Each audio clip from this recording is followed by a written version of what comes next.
നമ്മൾ വളരെ സൂക്ഷ്മമായി നിരീക്ഷിച്ചുകൊണ്ടിരിക്കുകയാണ്. എല്ലാ സ്ഥലത്തും ആവശ്യമായ സന്നാഹങ്ങൾ ഏർപ്പെടുത്തിയിട്ടുണ്ട്. നമ്മൾ 2 ഹെലികോപ്റ്ററുകൾ അറേഞ്ച് ചെയ്തിട്ടുണ്ട്.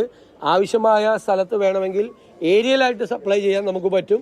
അല്ലാത്ത സ്ഥലത്തുള്ള ഫുഡ് പാക്കേജുകൾ അറേഞ്ച് ചെയ്തിട്ടുണ്ട്. NDRFന്റെ ടീമിനെ എല്ലാ സ്ഥലത്തും റെഡിയാക്കി നിർത്തിയിട്ടുണ്ട്.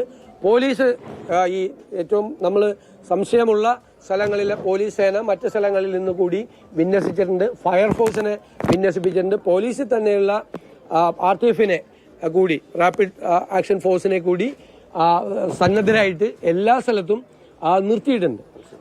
നമുക്ക് ആകെ ഒരു ഭയമുള്ളത് ഈ അതിതീവ്ര മഴയാണ്. ഒരു മുന്നറിയിപ്പും ഇല്ലാതെ എവിടെയാണ് ഇത്, അത് ഏറ്റവും നമ്മൾ പറഞ്ഞാൽ ഏറ്റവും സെൻസിറ്റീവായ സ്ഥലത്ത്, പ്രത്യേകിച്ച് ഈ പശ്ചിമഘട്ട മലനിരകളിലെ സെൻസിറ്റീവായ സ്ഥലത്ത് അത് പെയ്യുമ്പോൾ ഉണ്ടാകുന്ന ലാൻഡ് സ്ലിപ്പുകളാണ് നമ്മളെ ഏറ്റവും കൂടുതൽ ഭയപ്പെടുന്നത്. പിന്നെ നദിയിലെ ഈ മണ്ണ് വന്ന് അടിഞ്ഞു കിടക്കുന്നത്. ഇപ്പൊ ഈ ഒരു പ്രളയം കൂടി കഴിയുമ്പോഴേക്കും ഒരുപാട് സാധനങ്ങൾ, ഒരുപാട് മാലിന്യങ്ങളും മണ്ണും എല്ലാം വീണ്ടും വന്ന് അടിയാണ്. അപ്പൊ അതാണ് ഇപ്പോഴുള്ള പ്രസന്റ് ആയിട്ടുള്ള നമ്മുടെ ഒരു വെല്ലുവിളി. അതാണ് ഇത് മാറിക്കഴിഞ്ഞാൽ നമ്മൾ അടിയന്തര പ്രാധാന്യം കൊടുത്ത് ഇനി അടുത്ത ഫ്ലഡ് വരെ കാത്തിരിക്കാതെ 5-8 കൊല്ലമായി ഇത് ഇങ്ങനെ കെട്ടിക്കിടന്നിട്ട് ഒരു നടപടി എടുക്കാതെ ആ മുന്നൊരുക്കം ഇല്ലാത്തതിന്റെ ഒരു പ്രശ്നം ഉണ്ടായിട്ടുണ്ട്.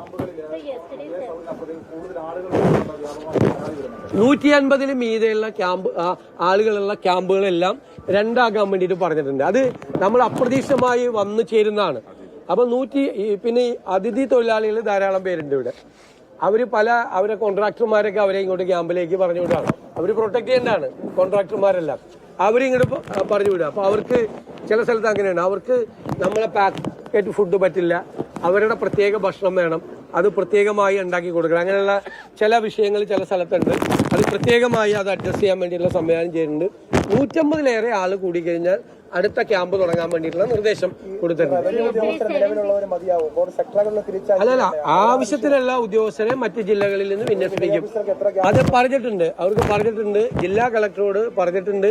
അത് റവന്യൂ ഡിപ്പാർട്ട്മെന്റ് അതിന് ആവശ്യമായ നിർദ്ദേശം കൊടുത്തിട്ടുണ്ട്. എത്ര വേണമെങ്കിലും ഉദ്യോഗസ്ഥന്മാരെ കൊടുക്കും. പിന്നെ നമ്മൾ മെഡിക്കൽ ചെക്കപ്പുകൾ കൃത്യമായിട്ട് എല്ലാ ക്യാമ്പിലും നടത്തുന്നുണ്ട് ഭംഗിയായിട്ട്. അത് ആരോഗ്യ സംവിധാനത്തിൽ നിന്ന് തന്നെ ഡിപ്പാർട്ട്മെന്റിന്റെ ഭാഗമായിട്ട് ചെയ്യുന്നുണ്ട്. അതുകൂടാതെ പത്തനംതിട്ട ജില്ലയിലെ പ്രധാനപ്പെട്ട സ്വകാര്യ ആശുപത്രികളുടെ നേതൃത്വത്തിൽ വിവിധ സ്ഥലങ്ങളിൽ മെഡിക്കൽ ക്യാമ്പുകൾ സംഘടിപ്പിച്ച് പരിശോധിക്കുന്നുണ്ട്. മറ്റ് രോഗങ്ങളൊന്നും ഉണ്ടാകാതിരിക്കാൻ വേണ്ടിയിട്ടുള്ള ശ്രമങ്ങൾ നടത്തുന്നുണ്ട്.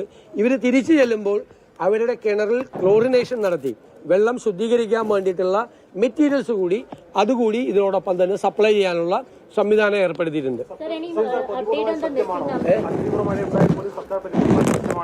അല്ല, ചെയ്തല്ലേ പറ്റുള്ളൂ. നമ്മൾ അതെല്ലാത്തിനും റെഡിയാണ്. എല്ലാ കാര്യങ്ങളും ചെയ്യുന്നതിന് വേണ്ടിയിട്ട് റെഡിയാണ്. ഏതെല്ലാം ജില്ലകളാണ് എന്ന് പരിശോധിച്ചിട്ടുണ്ട്. അതിൽ ഏറ്റവും അപകട സാധ്യതയുള്ള പ്രദേശങ്ങളെ ഐഡന്റിഫൈ ചെയ്തിട്ടുണ്ട്. അവിടെ പ്രത്യേകമായ സംവിധാനങ്ങൾ ഇറക്കും. Yes, missing. No, it is missing. We are searching through various means. സർക്കാർ തിരിഞ്ഞു നോക്കിയിട്ടില്ലെന്നോ കോൺഗ്രസ് ബൂത്ത്